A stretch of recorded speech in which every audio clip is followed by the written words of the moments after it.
Hola, buenas noches. Este es el grupo número 1 y está compuesto, como pueden ver, por varias integrantes. Mi nombre es María del Carmen y les estaré hablando acerca del factor cognitivo. Pero primero nos hacemos la gran pregunta: ¿cómo aprenden ciencia los alumnos?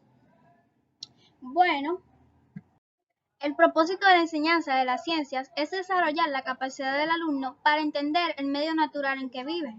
Con la enseñanza de las ciencias también se intenta que los alumnos ubiquen la situación del medio ambiente, del contexto económico y político nacional. Los alumnos aprenden de diferentes maneras, aplicando y haciendo uso de diferentes estrategias de aprendizaje, que hacen que los contenidos sean más fáciles de aprender. Los alumnos además aprenden dependiendo de sus intereses y de si el contenido que se les está enseñando es atractivo para ellos. El factor cognitivo. Nuestra vida es factor cognitivo. Aprendemos a partir de las experiencias, de las emociones, de la novedad, de nuestras relaciones con las personas y así sucesivamente. Durante la escuela me enseñaron a repetir una y otra vez los datos hasta memorizarlo y realmente no sentía que estaba aprendiendo. Para mí, memorizar información no enseña a enfrentarnos al mundo ni a desarrollar nuestro potencial.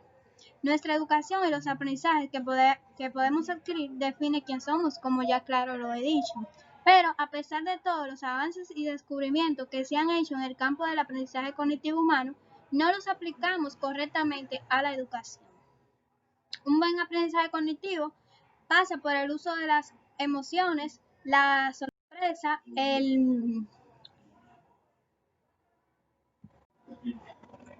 el movimiento y el uso de herramientas neuroeducación específicas que favorecen el desarrollo cognitivo de los individuos, como podemos ver en nuestra imagen, que es una figura más o menos. Algunos factores cognitivos son aprendizaje de tipo implícito. Este es un aprendizaje ciego, ya que aprendemos sin darnos cuenta de que estamos aprendiendo. Durante las clases de la universidad se puede obtener este aprendizaje cuando los maestros hacen anécdotas acerca de su vida a lo largo de su carrera. Podemos aprender sin realmente saber o tener conocimiento de que estamos aprendiendo algo, para luego ponerlo en práctica. Aprendizaje de tipo explícito. Un ejemplo claro de este aprendizaje cognitivo es actualmente en esta misma materia. Tras leer los documentos que se colocan en el aula virtual, puedo aprender leyendo y poniendo en práctica lo aprendido mediante la lectura. Y el aprendizaje cooperativo y colaborativo, que son dos aprendizajes muy diferentes, pero que ambos se obtiene un buen aprendizaje.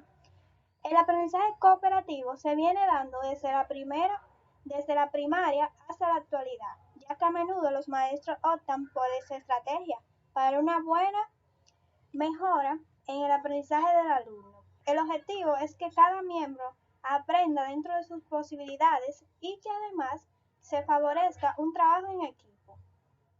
Los cuatro pilares que sostienen este aprendizaje cognitivo son la independencia positiva, la responsabilidad individual, la participación igualitaria y la interacción simultánea.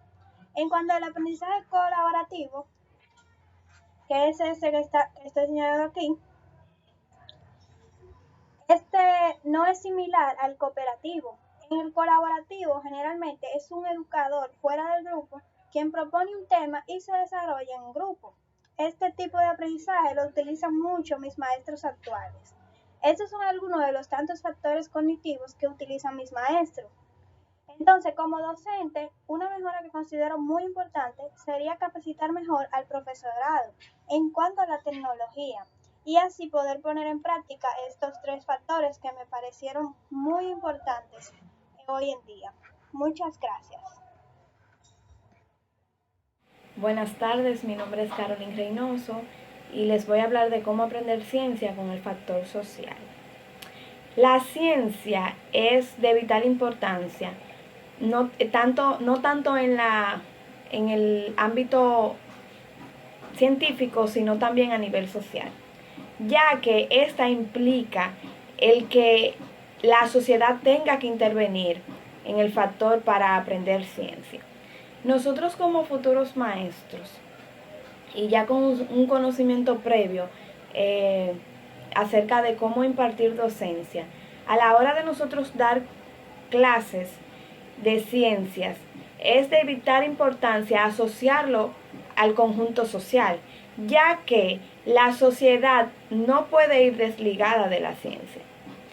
Los conocimientos científicos, para poder ser adquiridos y poder tener un resultado significativo en cada estudiante, se necesita que se socialice y que se intercambien opiniones u ideas entre maestros y alumnos. También es importante que cada alumno y cada maestro indague e interprete en manera crítica los conocimientos aplicados o ya obtenidos en los niveles anteriores. Pero, ¿cómo nosotros como maestros podemos enseñar ciencia? Por ejemplo, a la hora de nosotros ir a una escuela a dar una materia de ciencias, ya sea física, biología o química, ustedes saben que en los laboratorios existen lo que es mesas. Los laboratorios se conforman por grupos, no es individual, es grupal. Esto se debe a que a la hora de nosotros enseñar ciencia, debe haber una coinonía entre cada estudiante, debe haber una socialización de la práctica, debe haber una socialización del tema, debe aplicarse lo que es el conocimiento mutuo entre todos los estudiantes para llegar al fin de un concepto básico de la práctica o la asignación que se haga en ese momento. Es por eso que no se debe desligar nunca la ciencia de la sociedad, ya que a través de la sociedad es que se puede obtener el conocimiento acerca de la ciencia.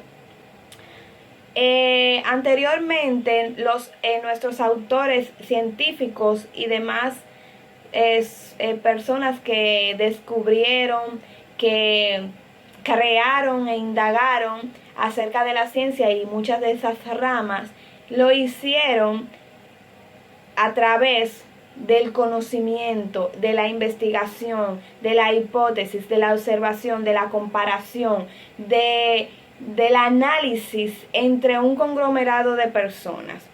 Es por eso que la ciencia no puede estar ligada jamás de la sociedad. Y para que la sociedad tenga un nivel científico precisamente en el nivel académico en el que se encuentra actualmente la comunidad, o este siglo, por mejor decirlo así, se necesita interactuar conocimientos, poner cada maestro, cada alumno de su criterio para poder llegar al fin de una conclusión. Saludos, mi nombre es Eliana Milena Tejeda. En este momento voy a continuar con la exposición acerca de cómo aprenden los alumnos, haciendo hincapié en el factor social. Y en este caso les voy a hablar o voy a hacer énfasis acerca de lo que son los modelos didácticos para la enseñanza-aprendizaje en base a las ciencias naturales, dentro de los cuales se pueden resaltar estos cuatro. Número 1, modelo de enseñanza por transmisión-recepción. 2, modelo por descubrimiento. 3, modelo recepción significativo. Y por último, mini proyectos. Pues en el modelo de enseñanza de transmisión-recepción se puede hacer hincapié en lo siguiente, de que el estudiante es considerado como un documento en blanco, donde se van a escribir los contenidos. Entonces se asume que yo como docente, lo que yo tenga en mi mente y mi conocimiento, lo voy a transmitir de la misma forma hacia el estudiante. También se puede asemejar este caso a lo que es el modelo por conductismo, donde el estudiante tiene que aprender al pie de la letra cada uno de los conocimientos que el maestro le enseña. Donde el maestro desconoce la complejidad del asunto y del dinamismo que se debe tener para la construcción del conocimiento, y teniendo en cuenta el contexto social en que se va a socializar el alumno, donde el maestro no puede estandarizarse y dejar de lado lo que es el ámbito social, o sea, entre familia, las motivaciones del alumno, sus intereses y demás. Donde también en este punto se debe de tener en cuenta que se trabajan diversos puntos. Número 1, las relaciones sujeto-sujeto, que es donde el estudiante se relaciona con las demás personas, ya sea con el docente, con sus compañeros, sus familiares, entre otros. Y el punto número 2 es sujeto-conocimiento, sujeto-contexto. Es necesario que el alumno reconozca que el salón de clases es donde está enmarcado el conocimiento. Estando aquí en el modelo por descubrimiento se puede destacar lo siguiente, y es que este está estrechamente relacionado con lo que son el aspecto cultural y el social del cual estamos hablando, permitiendo conocer que la ciencia está estrechamente ligada a lo que es la vida cotidiana y en la manera de cómo nosotros nos acercamos a ella. Todo esto hace que la ciencia y su enseñanza se reconozcan en los contextos escolares de la siguiente forma. Número 1, el conocimiento está en la realidad cotidiana. Y número 2, es mucho más importante aprender los procedimientos y actitudes para el aprendizaje cuando vayamos a usar los métodos científicos.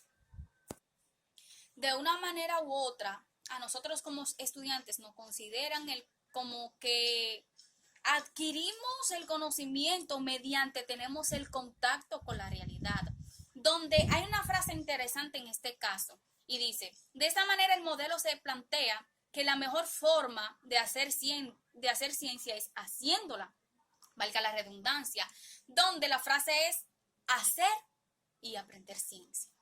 Ya en el modelo por recepción significativa, lo que nos quiere decir es que a medida que el estudiante va, valga la redundancia, familiarizándose con el contenido, con la realidad, con el contexto sociocultural y demás, pues el aprendizaje va a ser significativo. Significativo porque van a ser los conocimientos que el estudiante va a tener y que va a usar por un futuro. Y para finalizar están los mini proyectos.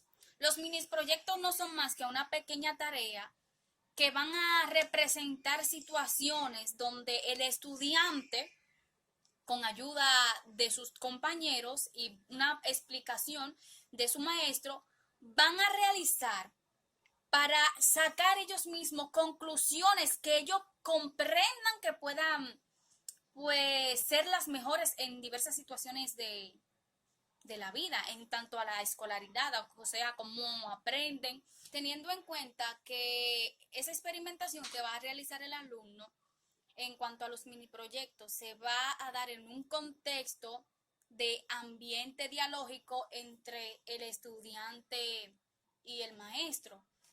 Esto fue todo y muchas gracias por su atención.